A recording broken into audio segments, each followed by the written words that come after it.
today. So Oh. I got called out on it. I was like, actually, yeah, you're right.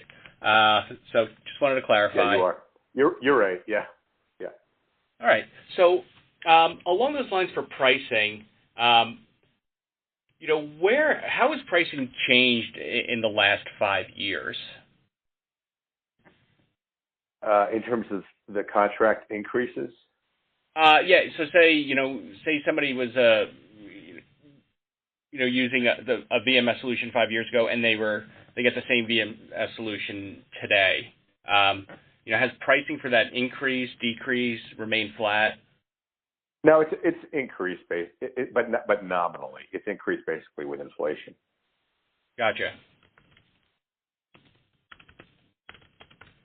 And what roughly would a hospital pay to a VMS for their service these days? Well, depending on the size of their staff, and that's pretty variable. Let's just say an average 300-bed hospital with 2,000 employees, they're going to be paying roughly $300,000 to $400,000 a year. Okay. Now, are they paying? Is that a subscription basis that they have with the VMS, or is it more of a percent of people hire, percent of spend? It's the percent of spend. Okay. And does anybody use a subscription model where there might be the costs are a little bit, I'd say, less variable than your traditional percent of spend? Not that I'm aware of, because of the risk involved with doing that. Can you say more about that?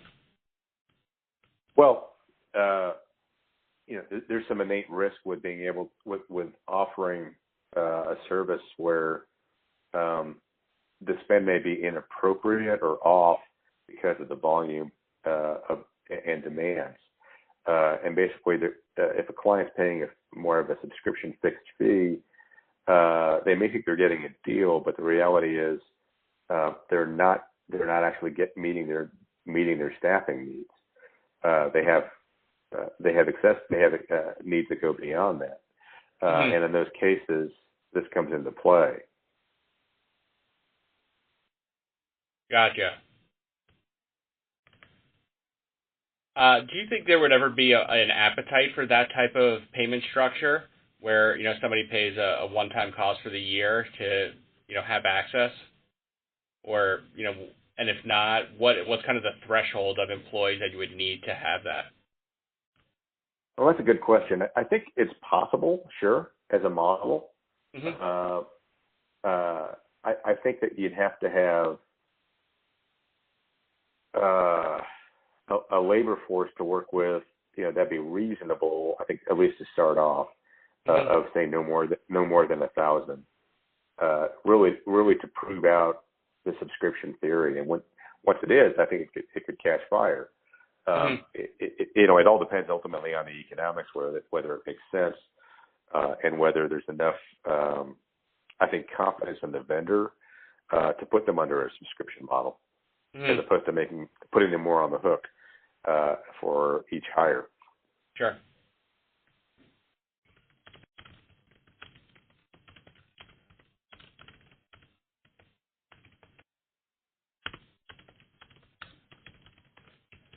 All right. Jumping back a little bit, have you seen, if you had to say, a couple of players are, leaders when it comes to innovation, may it be technology or anything like that, is there anyone that really sticks out to you? Well, yeah, I think in terms of innovation, technology, I think that Parallon in particular has done an excellent job. Okay. They have a very sleek system for managing services and contract labor, and they have an expansive network, and it's worked extremely well within Hospital Corporation of America, which is their parent company, and now it's been expanded tremendously.